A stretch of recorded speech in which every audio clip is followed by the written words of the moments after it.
Oke teman-teman, kembali lagi pada video kali ini, yaitu video part 3-nya. Kita membahas tentang pertanyaan-pertanyaan teman-teman juga yang belum sempat kita bahas pada video sebelumnya. Ada ya pertanyaan teman-teman, apakah penyakit kanker ini penyakit yang bisa mematikan? Saya bilang bisa. Tingkat kematian yang paling tinggi itu pada penyakit kanker itu setelah penyakit jantung, dan ini yang kedua, penyakit kanker. Karena penyakit kanker ini ada beberapa, seperti kanker payudara, kanker paru-paru, kanker tiroid, kanker usus, kanker prostat, dan lain sebagainya. Banyak kanker yang bisa mematikan kita. Jadi teman-teman, jika kita sudah terdiagnosa kanker, mari kita berobat aja. Kunjungi dokter sesuai yang bagian yang kita butuhkan. Sedikit kita bahas, kalau dia kanker payudara mungkin tidak akan sama dengan dokter yang penyakit usus. Itu dokternya pasti berbeda. Kalau payudara itu khusus onkologi. Kalau yang kanker paru-paru dan lain sebagainya mungkin ada lagi, bukan mungkin, tapi memang iya, dokternya pasti berbeda. Bukan satu dokter kayak payudara itu yang dokter kanker usus, itu juga kanker tiroid, itu juga dan lain sebagainya, berbeda. Jadi kita konsultasi sama dokter, nanti dokternya pasti akan mengarahkan apa yang kita alami, nanti diarahkan, oh ini ke dokter ini. Oke teman-teman, kemudian ada lagi pertanyaannya, oh bagaimana kakak bertahan sedangkan kakak seorang ibu? Pastinya capek lah, capek berpikir. Mungkin dari tenaga saya nggak bisa diharapkan lagi pada saat saya menjalani kemoterapi. Tenaga saya nggak bisa diharapkan lagi untuk ngurus anak saya ataupun ngurus suami saya. Yang bantuin saya orang tua saya dan orang-orang yang di sekitar saya. Orang tua saya yang membantu pada saat saya pengobatan. Saya bilang saya nggak bisa makan, boro-boro ngurusin anak, boro-boro ngurusin suami. Mau ambil air putih aja untuk minum nggak bisa, nggak kuat. Mau ke toilet aja nggak kuat, harus tertatih-tatih. Nggak kuat saya. Di mana kakak bisa bertahan sedangkan kakaknya nggak makan? Iya, orang tua saya itu berusaha biar saya bisa makan, biar ada yang masuk dalam perut saya. Air putih lah yang bisa masuk. Susu aja deh, yang penting dia ada asupannya. Terus orang tua saya mutar otak biar saya bisa makan. Dia rebus ubi yang mama saya buat, ubi warna ungu. Dia rebus, masuk sedikit keluar, tapi dia nggak patah semangat. Seharusnya ngapain masak ubi, minum aja dia nggak bisa. Seharusnya ya wajar-wajar aja kalau orang tua saya nggak mau menyediakannya lagi, karena saya masuk keluar nggak ada gunanya. Tapi dengan itu orang tua saya semangat. Dia masak ubi walaupun saya nggak bisa nelan ubinya, terus dimasak, habis dimasak, dikasih minum air hangat. Begitu muntah saya, orang tua saya sediakan air hangat. Saya nggak bisa mengharapkan suami saya 24 jam, karena nggak mungkin dia nggak kerja. Karena saya nggak kerja, dia pun nggak mungkin nggak kerja. Jadi orang tua saya yang semangat, saya bilang orang tua saya semangat untuk buat saya sehat. Suami saya semangat cari nafkah, orang tua saya semangat buat saya sehat. Setiap saya muntah, kasih air hangat. Setiap saya muntah, orang tua saya sediakan air hangat. Kadang saya segan. Saya segan sendiri. Untung itu orang tua saya. Kalau mertua saya nggak berani saya. Sedangkan orang tua saya sendiri, saya masih merasa segan. Takut merepotkan orang lain. Oke teman-teman, kemudian pertanyaan teman-teman ada juga yang masalah mental lagi. Ada pertanyaan, Kak, gimana mentalnya? Apakah Kakak merasa tertuduh? Apakah Kakak merasa bersalah dengan kondisi Kakak seperti ini? Manusiawi, pasti rasa bersalah kita ada. Kembali lagi mental saya yang dirusak.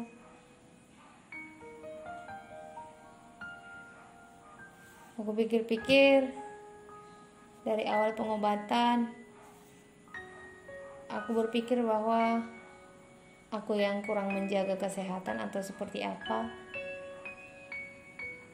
Ini kan cancer ini kan ada faktor keturunan juga. Saya dapatnya itu dari orang tua mama saya, yaitu nenek saya. Bahkan mama saya bilang, kenapa harus kamu yang kena? Seharusnya aku gitu. Bukan seperti itu sih teman-teman.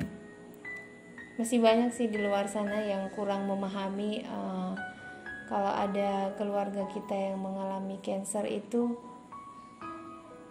yang cucu-cucunya ini nggak kena lah gitu. Orang tua kita aja yang kena, karena itu yang begitu dekat dengan mama dia. Tapi tidak, sampai ke cucunya pun ada genetiknya. Saya awalnya nggak sadar kalau nenek saya yang pernah mengalami cancer. Saya nggak tahu, karena saya memang tahu kalau nenek saya itu sakit pada saya umur, kalau nggak salah umur 8 tahun, 9 tahun lah. Dengan usia seperti itu, pastinya yang dalam pikiran saya itu main. Ya mungkin saya lihat nenek saya sakit, tapi saya nggak tahu itu penyakit apa. Saya sekedar tahu aja bahwa nenek saya itu di sininya itu sudah berlobang. Dia nggak mau di kemo, nggak mau diobatin sama dokter, sampai berlubang seperti itu, dan bahkan dia meninggal. Dia tidak mau diobatin. Bagaimana dengan mentalnya? Saya sudah bilang, mental saya dirusak, sangat dirusak. Mental saya yang sangat dirusak. Yang paling berat itu apa sih? Ada juga pertanyaan, yang paling berat yang Kakak rasakan apa? Perubahan apa? Perubahan mental. Satu sisi saya akan berusaha biar saya sehat. Saya berusaha menerima kondisi ini. Saya pikir kalau saya nggak lahir dari orang tua saya nggak akan menderita penyakit ini. Banyak pikiran saya bermacam-macam.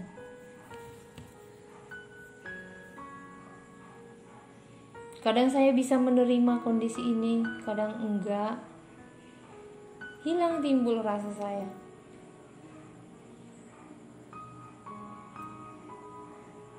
Kadang saya menangis.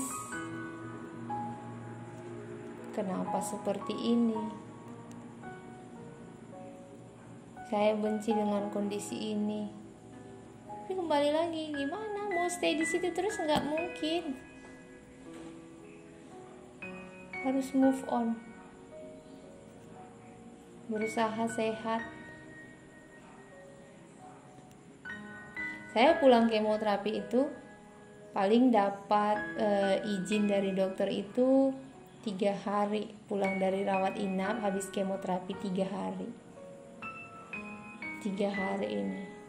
Saya pulang dari kemo itu belum nyampe rumah aja udah muntah-muntah. Tapi saya berusaha, waktu pertama kali kemo saya berusaha pergi kerja. Saya nggak tahu dong di kerjaan macam orang hamil. Memang ada muntah. Tapi saya nggak berpikir bahwa separah itu yang saya alamin. Bahkan saya pernah pulang dari tempat kerja karena saya nggak kuat. Saya malu dong sama kawan-kawan, pasti malu saya. Saya datang kerja dengan semangat, terus tiba-tiba pulang. Kenapa? Pasti teman-teman tanya lah. Kenapa dia pulang? Kok bisa pulang dia? Pasti ada pertanyaan seperti itu. Walaupun mungkin tidak langsung ditanyakan kepada saya, pasti teman-teman saya mendapatkan pertanyaan seperti itu. Kenapa dia pulang? Pasti ada itu. Mentalnya yang sangat dihajar saya. Tadi saya udah bilang, saya takut ketemu orang. Benar, saya takut ketemu orang. Saya tuh takut ketemu orang karena apa? Takut ditanya. Malu dong. Penyakitan. Manusiawi saya keluar, pikiran manusiawi saya keluar. Pasti ada orang-orang di luar sana berpikiran, dia udah penyakitan, dia udah mau mati. Itu mental saya yang paling dihajar. Saya nggak mau mikirin apa-apa, cuman saya susah menerima kondisi ini, itu aja. Susah sekali saya menerima keadaan ini. Saya selalu belajar menerima kondisi.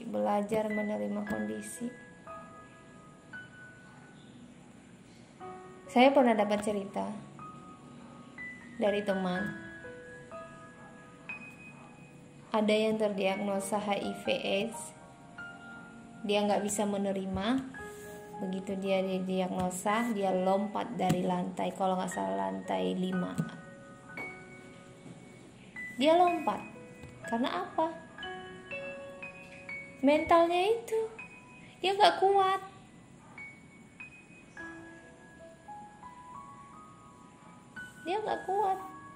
Setelah dia tahu dirinya bahwa dia terdiagnosa itu, nggak kuat dia. Jadi saya berusaha menerima penyakit ini, berusaha untuk bangkit, berusaha untuk sehat, berjuang untuk sehat. Ya mungkin ada orang-orang yang di luar sana berpikiran, itu mah tinggal sebentar lagi. Ya nggak apa-apa. Orang di luar sana berhak mengeluarkan pendapat. Terserah orang berpikiran apa.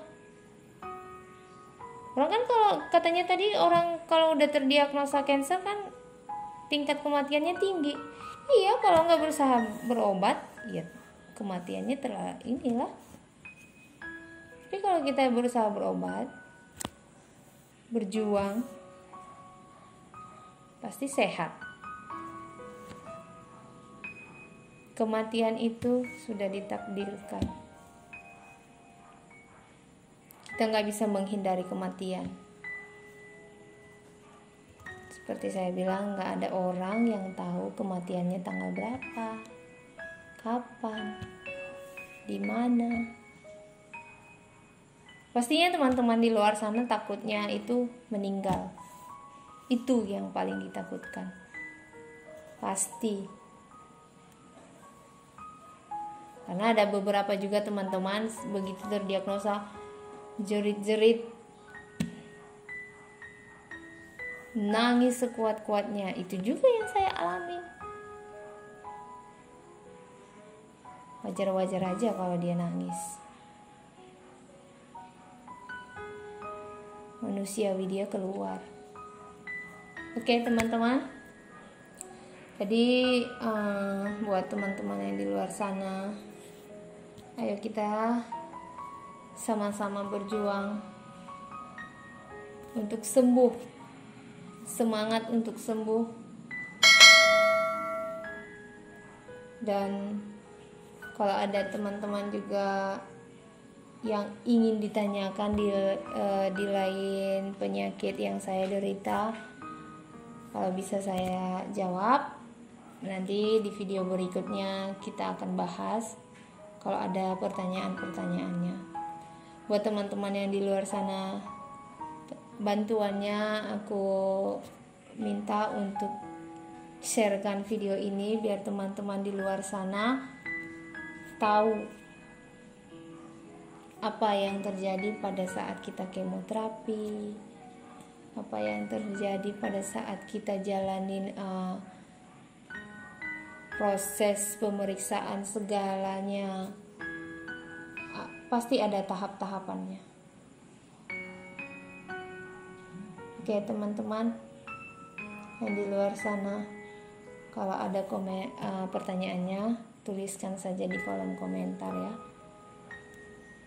Oke teman-teman, video kali ini cukup di sini dulu.